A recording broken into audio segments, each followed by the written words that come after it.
Sa buong 1 week, 7 gabi na pag-aaral, including the Sabbath, ay 7 presentation.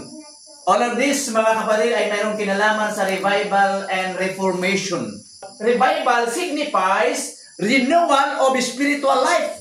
Ano ibig sabihin yan? Buhay natin dapat pala mabago. Mga kapatid, habang tayo nasa lupa, ay talagang maraming dapat baguhin sa buhay natin.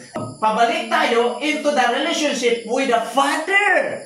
Amen, mga kapatid? Amen. Yan pala ang purpose. Maibalik tayo muli doon sa paanan ng Diyos. Ang humihingi ay binibigyan. Ang humahanap ay nakakasumpong. At ang kumakatok ay binubuksan. Lumalakad, humihinga, buhay na buhay, pero ang spiritual na kalagayan ay patay. Lack of the Holy Spirit. Matthew chapter 6 verse 33. Sige first, the kingdom. Okay? Ang kaharian unangin. Kapag inuna natin yung sa taas, everything yung nandito sa lupa will follow. Amen, mga kapatid? Diyos ay napakabuti at nangangahulugan ng Diyos ay talagang tapat. Maliban, magsisi ka. Ito ang nais ng Panginoon na maranasan ng bawat Kristiyano na siya'y naglilingkod na masaya.